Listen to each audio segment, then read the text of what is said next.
All right, so we have some good stuff to talk about today, some opportunities. I'm going to catch up on some moves that I made. There is some parental discretion advised warnings that need to be thrown out because there's some crazy stuff that I'm going to talk to you about today that actually is relevant to stocks and making money and taking advantage of the COVID recovery. So, all right, first of all, we'll get through the news and then we'll hit our stocks. So, number one, before we get to this, before we switch over to the tab, this whole thing about like vaccine mandates and oh, if you don't do that, then you're gonna get put on leave and get fired. It's like it's first of all, it's a game of chicken, right? It's a game of chicken. Who has the most to lose? And what we're gonna find out is that when you run a business, whether it's a government or a business, you run it as efficiently as you can. You don't hire too many people. You don't hire too few people. You try to fill the jobs that are necessary and jobs where you have logistics involved. So things have to be picked up at a certain time or taken at a certain time. Think about Amazon, the post office. You cannot afford to fire 5% of your people. It's just not going to happen.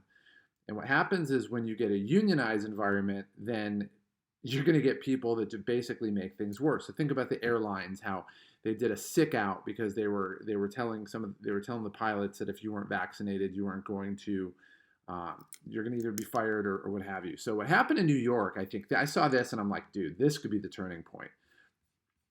The trash people, the New York City neighborhood see a delay in trash collection amid vaccine mandate. So what they're basically doing is they're threatening to fire the people that collect their trash. So for those of you who weren't around in the 1970s, let's see if we can get a picture of this. I don't even know if they'll show that here. Let's do, we'll just go, let's see, New York City trash sidewalks. And you can see where I'm going with this. All right, so I thought that picture was going to show up. All right, so this is the one we want to look at here. So yeah, trash piles up in New York City. Look at this. They're just not picking up the trash because they're like, all right, if you're going to like we're in a union, if you're going to threaten some of our union members, we're just not going to pick up trash. This is 1 week of trash, and it's being left behind. If this continues, I mean, basically, if this continues, there's going to be riots in that city. I mean, it's just a giant game of chicken. Oh, really? You want to play that game with us? Two can play at that game. And you're going to start to see stuff like this happen, whether it's police or nurses or firefighters, or you're going to get somebody who 911 just doesn't respond to because there's no police or anybody to respond. Something's going to happen. But this game of chicken that these governments are playing by saying if you don't get a vaccine, then we're going to lay you off, put you on leave, or fire you. We live in a country that fights back. So just something to pay attention to. Let's see. Yeah, so this was the other one I was looking at. They're just blaming the different people. Look at all the trash on the sidewalk. I mean, it's not even just that it looks bad.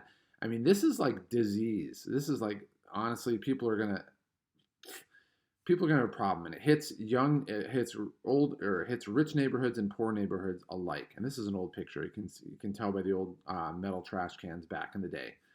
Yeah, 60s and 70s. So I remember we had metal trash cans when I was a kid. But yeah, you're just not going to see trash lying around there, and they're just not going to pick it up. And I guarantee you what's happening is the union or the city's going, you guys better pick up this trash. And they're like, really? I don't think so. Not if you're going to threaten us. And part of it is like if you're in a collective bargaining environment and one side threatens the other with a unilateral firing, which, by the way, is illegal if you have a union, because any employment action has to be collectively bargained. And then one side goes, well, we're just going to fire you. You're going to get a strike. You're going to get strikes happening. You're going to get passive aggressive. We're not picking stuff up. We're going to get sick outs and we're going to get strikes. So look at that coming in the near future. All right. Speaking of which, we talked about American Airlines, reveal what we all know about America's labor shortage. That's a really nice way of putting labor shortage. When you threaten to fire people because they won't get an experimental vaccine, that's not a labor shortage. That's a very nice way of putting things. And by the way, I still don't understand this. One of the most restrictive pieces of legislation out there for privacy, in college, FERPA is one of them. There's data collection, there's CPI regulations for anybody that takes payments electronically. But like I think the most stringent one out there is HIPAA, which is the Health Interportability Accessibility Act or whatever. It basically means that um, hospitals and things are not allowed to share your medical records without your consent, and then employers are not allowed to ask you about your medical records. So they can't ask you if you have a job interview, hey, do you have an STD? They can't say we're going to mandatorily screen everybody on here and we need to see your medical records to see if you've ever had an abortion or had an STD. You can't do that. Everybody knows. They're nodding their head. I know you're nodding your head when I say that. But at the same time, you can't sit here and say, well, I need proof that you've taken this medication, because it's just wrong. I mean, what about if you just said, okay, I want somebody that takes, let's pick something out here, Valtrex, right? I think it's for herpes or whatever. But like, I want to know who's taken Valtrex. And if you have, I'm going to fire you. You can't do that. And so people understand that inherently and they're fighting back. So this whole thing about Americans' labor shortage, oh, come on, give me a break. Totally not the case. But anyway, so you sit here and play a game of chicken with your union, especially when there's pilots. My brother is a pilot. There's only one pilot for a plane. If that guy calls out, you have 150 people that aren't going anywhere, and you lose a crap load of money. You get airlines back up. You get people that are pissed off. And by the way, if you ever see them and they say, well, it wasn't really canceled because of that. It was canceled because of weather or high winds. First of all, it's a bunch of garbage. My brother's a pilot, and I will tell you right now, the reason they say that is if you cancel the flight because the pilot didn't show up, they have to pay for hotels and also for the other plane tickets on the other airlines. But when you say it's weather, you don't have to do that. And so they say, oh, it's weather, it's wind, and pilot shortage or whatever. Then they don't have to pay for anything. So it's just a way, it's a loophole for them to get out of it. But American canceled 14% of its flights on Sunday. Think about that. If there are 7 flights happening, if you're at an airport and there's 7 gates, for every 7 gates, one of those flights didn't happen on Sunday, which means there's a lot of people that didn't get back to work on Monday. So just some stupidity. People think, the government thinks, oh, I get to tell you what to do, and you don't. And they don't realize people are going to fight back. They don't realize people are going to play a game of chicken. They're going to basically call you on it, and they're going to see what happens. But it's just, man, we have the easiest route to get like just an unbelievable comeback, just an absolute boom to the economy. And these people are literally, they're like getting liquored up and jumping in their car and their new Tesla, and they're just trashing it, right? If you've ever seen The Wolf of Wall Street, what he did to that Lamborghini is what the governments and the big corporations are doing right now. If you haven't seen The Wolf of Wall Street, you can go watch it. There's a lot of F-bombs, so just keep that in mind.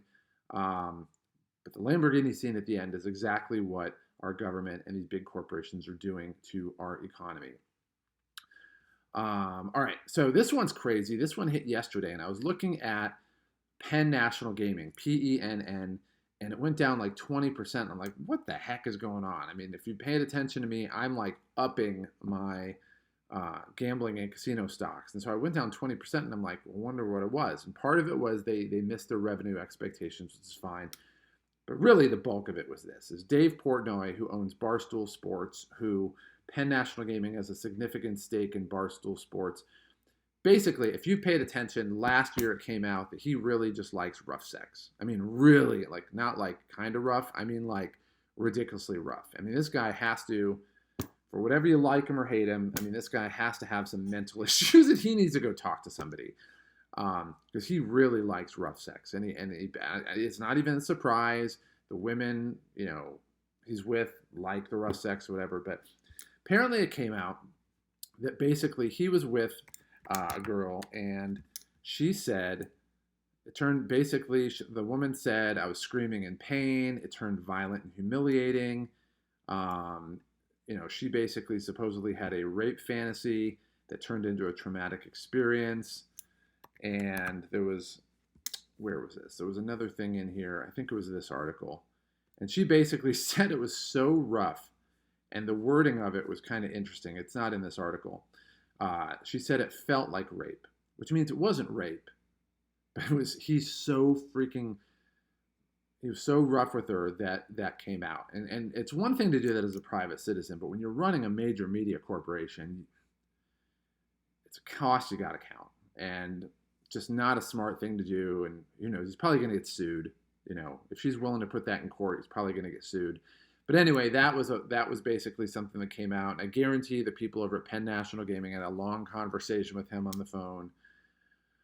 And he said he's scared of cancel culture, which if you're doing that to women as a CEO of a company, maybe you should be scared of it. And I'm not saying cancel culture is good because I think it's repugnant. But forget about cancel culture. Like, you don't want Elon Musk doing that. You don't want the president and CEO of your company doing that. I mean, you don't want the president of the United States doing that. You don't want your governor doing that. Well, unless you live in Virginia or New York. But anyway, some things that went on, and Penn National Gaming popped back up again. So, long term, I still think it's going to be a great bet.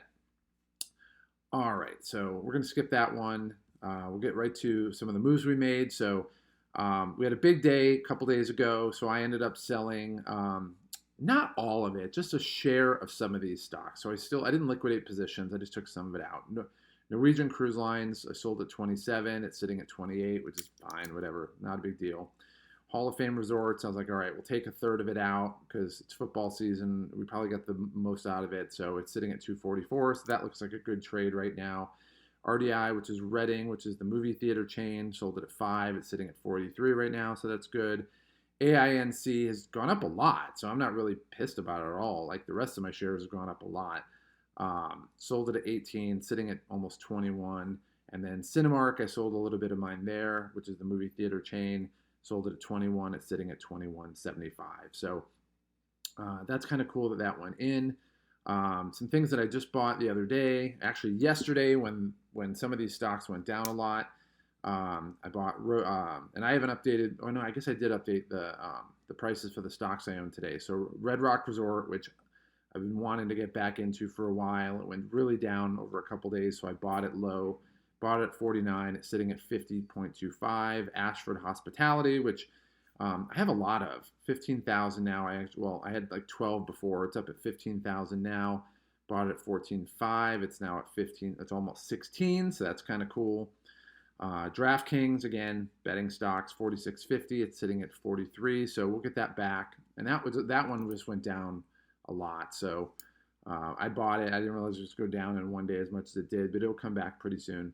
And then Valaris, which is an oil stock, which just had gone down a lot. It's a stock I had owned before, or wanted to own before at least, and bought at 17. It's sitting at 18. So those are kind of working really well. So we'll just clear those out. All right, and then let's do...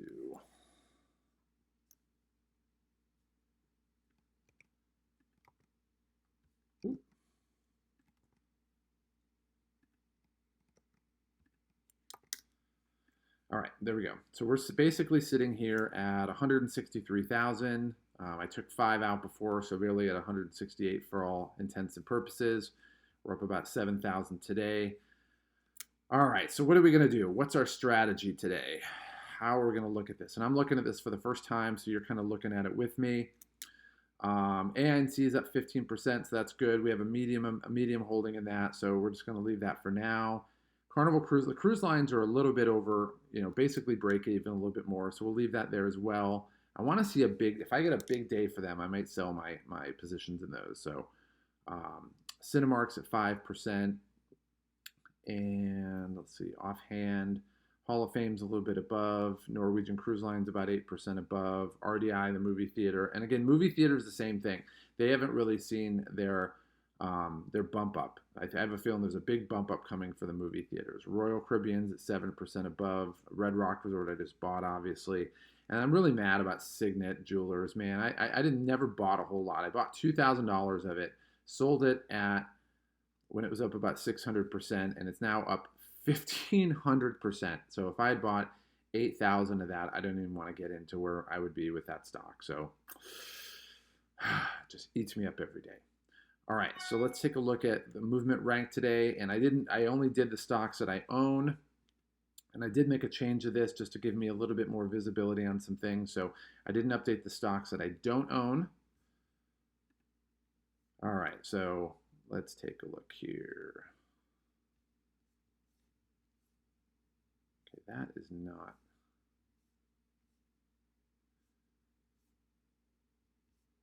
All right, so for whatever reason that's off because there's no way AVCT is down. Let me just take a look at this real quick. AVCT. There's no way that's down 21% today. It's down 4%. So 185.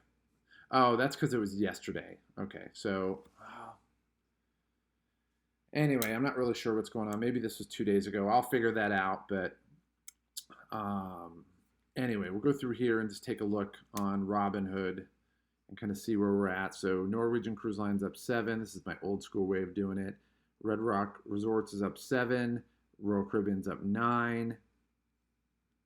Any ones up here? Century Casinos up 13%. So that's a beautiful thing. Azul's up 10%. That was down a while, so I'm glad that's up. Let's see. Are there any other in the red? AVCT is down 4% today. AINC is up 10. That's popped a lot lately, so I'm very happy about that. Small in the red here. Nothing big notable. Nothing big notable here. HT's up another 8% today. That one I want to get more into, so I'm going to buy that more. And then Valeris is up 7% today. So, all right, we'll get my chart figured out. Overall, what we're doing is I have a buy-in for AVCT at 185. It's probably going to go in. I might lower this a little bit more just to, because I'm picky. If I can get it 175, I might do that. And it hasn't purchased yet because I don't have a little green dot on here. Sabre is another one, which is the flight reservation stock at 875. It still has a long way to go, so that's probably not going to fill anytime soon. And let's see, Verint, clear that out. All right, and then these are the ones that I'm looking to sell. So basically, 5% to go for Verint, and once that breaks even, I have no problem selling that at all. So it was a long shot bet. It dropped a lot, went down to basically from like 90 to 50, and I figured it's going to go up. It hasn't gone up, so I'll sell most of it, keep some of it, and we'll see what happens with that. But the rest of it, we don't see any stocks being purchased in the near future. So other than that, just to recap, don't have rough sex if you're a CEO of a company. Don't tell your pilots not to, don't threaten your pilots when you're an airline. Don't threaten your trash collectors. I mean, these are basic things you shouldn't have to tell people. And number one, earnings season is happening, so there's a lot of money to be made. So if you have any questions, let me know. Other than that, I'll talk to you soon.